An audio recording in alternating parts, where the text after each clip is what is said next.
കഴിഞ്ഞ മോദി സർക്കാരിന്റെ ഭരണകാലത്ത് തന്നെ രാമക്ഷേത്രം യാഥാർത്ഥ്യമായതോടെ ബി.ജെ.പിക്ക് അവരുടെ ആവനാഴിയിൽ അവശേഷിക്കുന്ന അവസാന ആയുധമെന്ന് പറയുന്നത് ഏകീകൃത സിവിൽ കോഡ് അഥവാ യൂണിഫോം സിവിൽ കോഡാണ്.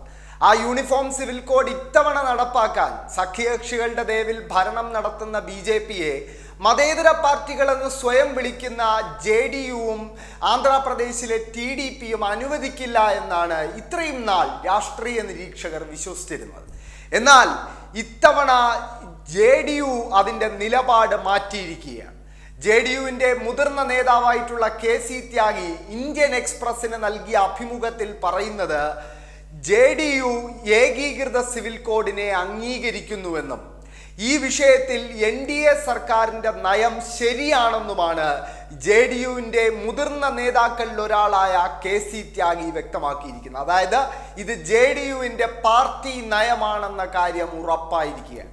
ഇത്തവണത്തെ ബീഹാർ തെരഞ്ഞെടുപ്പിൽ വലിയ രീതിയിൽ പതിവ് പോലെ മുസ്ലിം വോട്ടുകൾ ശേഖരിക്കാൻ ജെ.ഡി.യുവിന് സാധിച്ചില്ല എന്നതൊരു വസ്തുതയാണ്. അതുകൊണ്ടാണ് ജെ.ഡി.യുവിൻ്റെ ഒരു എം പി, ബീഹാറിൽ നിന്നുള്ള ഒരു ലോക്സഭാ എം പി, താൻ യാദവർക്ക് വേണ്ടിയും മുസ്ലിങ്ങൾക്ക് വേണ്ടിയും ഒന്നും ചെയ്യില്ല എന്ന് പറഞ്ഞുകൊണ്ട് രംഗത്ത് വന്നത് വലിയ വിവാദമായിരുന്നു. സമാനമായൊരു നിലപാടാണ് ഇപ്പോൾ ജെ.ഡി.യുവിൻ്റെ മുതിർന്ന നേതാവ് യൂണിഫോം സിവിൽ കോഡ് വിഷയത്തിൽ എടുത്തിരിക്കുന്നത്. അവർ മറ്റൊരു കാര്യം കൂടി കെ.സി. ത്യാഗി ഇതേ ഇന്റർവ്യൂവിൽ പറയുന്നുണ്ട്. അത് ഭരണഘടനാ ഭേദഗതികളെ കുറിച്ചാണ്. ഭരണഘടനാ ഭേദഗതിക്ക് ബി.ജെ.പി സർക്കാരിന് 2/3 ഭൂരിപക്ഷം ആവശ്യമാണെങ്കിൽ തങ്ങൾ അതിനെ പിന്തുണയ്ക്കുമെന്നുകൂടി ജെ.ഡി.യു വ്യക്തമാക്കിയിരിക്കുകയാണ്. അതായത് ജെ.ഡി.യു പൂർണ്ണമായും ബി.ജെ.പിയുടെ ഹിന്ദുത്വ ആലയത്തിൽ എത്തിച്ചേർന്നിരിക്കുന്നു എന്നത് വ്യക്തമായിരിക്കുകയാണ്.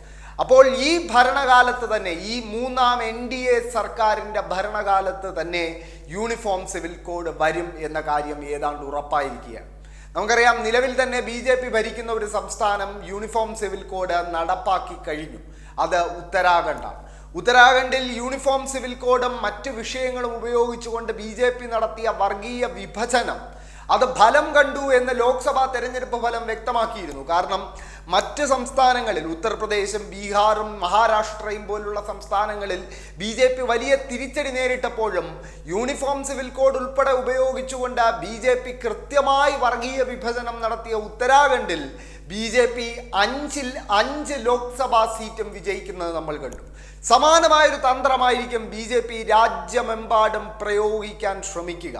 യൂണിഫോം സിവിൽ കോഡ് നടപ്പാക്കാൻ ശ്രമിക്കുന്നു, അല്ലെങ്കിൽ അതിൻ്റെ നിയമ നടപടികൾ ആരംഭിക്കുമ്പോൾ തന്നെ സ്വാഭാവികമായും മുസ്ലിം സമുദായത്തിൽ നിന്നും പ്രതിഷേധമുണ്ടാകും. ആ പ്രതിഷേധങ്ങളെ വർഗീയവൽക്കരിച്ച് അതിലൂടെ ആ സമുദായത്തെ തന്നെ അക്രമകാരികളായി ചിത്രീകരിക്കാനായിരിക്കും ബി.ജെ.പി ശ്രമം. നമ്മൾ പൗരത്വ ഭേദഗതി നിയമത്തിൻ്റെ സമരകാലഘട്ടത്തിൽ അത് കണ്ടതാണ്. അന്ന് പ്രധാനമന്ത്രിയായിരുന്ന നരേന്ദ്രമോദി പറഞ്ഞത് അക്രമകാരികളെ അവരുടെ വസ്ത്രം കണ്ട് തിരിച്ചറിയാമെന്നായിരുന്നു. സമാനമാണ് ഇപ്പോഴത്തെയും അവസ്ഥ. യൂണിഫോം സിവിൽ കോഡിന് ജെ.ഡി.യുവും സമ്മതം മൂളിയിരിക്കുകയാണ്. ഇനി ബാക്കിയുള്ളത് ടി.ഡി.പി മാത്രമാണ്. ടി.ഡി.പിയുടെ പ്രധാനപ്പെട്ട ഒരു നേതാവും അവരുടെ സുപ്രീമോ ആയ ചന്ദ്രബാബു നായിഡുവിൻ്റെ മകനുമായ നാരാ ലോകേഷ് മുസ്ലിം റിസർവേഷനെ കുറിച്ച് വളരെ മികച്ചൊരു അഭിപ്രായമാണ് പറഞ്ഞത്. അദ്ദേഹം പറഞ്ഞത് മുസ്ലിം റിസർവേഷൻ സാമൂഹ്യ നീതിയുടെ ഭാഗമാണ് എന്നൊക്കെയാണ്. അപ്പോൾ സ്വാഭാവികമായി ടി.ഡി.പി യൂണിഫോം സിവിൽ കോഡിനെ അംഗീകരിക്കില്ല എന്നാണ് പൊതുവിൽ വിശ്വസിക്കപ്പെടുന്നതെങ്കിലും ജെ.ഡി.യു 12 ലോക്സഭാ അംഗങ്ങളുള്ള ജെ.ഡി.യു കളം മാറ്റി ചവിട്ടിയതോടെ ടി.ഡി.പിയും കളം മാറ്റി ചവിട്ടാനുള്ള എല്ലാ സാധ്യതകളും തെളിയുകയാണ്.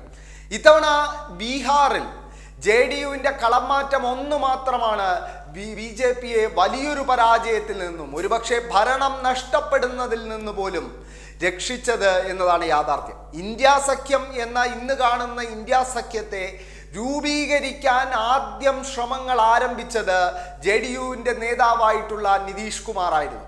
ഇന്ത്യ സഖ്യത്തിൻ്റെ ആദ്യ യോഗം തന്നെ ചേരുന്നത് ബീഹാറിലെ പട്നയിലായിരുന്നു. ആ നിതീഷ് കുമാർ പിന്നീട് ഇലക്ഷന് മാസങ്ങൾക്ക് മുമ്പ് മറുകണ്ഠം ചാടി ബി.ജെ.പിക്കൊപ്പം പോകുന്നത് നമ്മൾ കണ്ടു. ഇത്തവണ ഏറ്റവും കൂടുതൽ വോട്ട് വിഹിതവും സ്വന്തമാക്കിയ പാർട്ടി ആർ.ജെ.ഡി ആണെങ്കിൽ കൂടി ജെ.ഡി.യു ബി.ജെ.പി കൂട്ടുകെട്ട് ഉണ്ടാകുന്ന വോട്ട് വിഹിതത്തെ മറികടക്കാൻ അവർക്ക് സാധിച്ചില്ല. ഇന്ത്യ സഖ്യത്തിനും ആർ.ജെ.ഡിക്കും സാധിച്ചില്ല എന്നത് തെരഞ്ഞെടുപ്പ് ഫലത്തിൽ വ്യക്തമാണ്. ബീഹാറിൽ ഇത്തവണ 12 സീറ്റുകളാണ് BJP നേടിയത്. കഴിഞ്ഞ തവണ 17 സീറ്റ് നേടിയിടത്ത് നിന്നും 12ലേക്ക് അവരുടെ ടാലി താഴ്ന്നു എന്നതൊരു വസ്തുതയാണ്. പക്ഷെ അപ്പോഴും അവർക്ക് പിടിച്ചു നിൽക്കാൻ സാധിച്ചു. JDU കഴിഞ്ഞ തവണ 2019 16 സീറ്റുകളാണ് നേടിയിരുന്നതെങ്കിൽ ഇത്തവണ അത് 12ലേക്ക് കൂപ്പുകുത്തി. RJD മുന്നേറ്റമുണ്ടാക്കി 0 സീറ്റുകൾ 2019 നേടിയിരുന്ന ഒരു അവസ്ഥയിൽ നിന്നും അവർ 4 സീറ്റുകൾ വരെ നേടുന്ന ഒരു നിലയിലേക്ക് അവരുടെ ടാലി ഉയർത്താൻ അവർക്ക് സാധിച്ചു. കോൺഗ്രസും മുന്നേറ്റം കാഴ്ചവെച്ചു. 2019 ഒരൊറ്റ സീറ്റാണ് കോൺഗ്രസ് വിജയിക്കുന്നത്.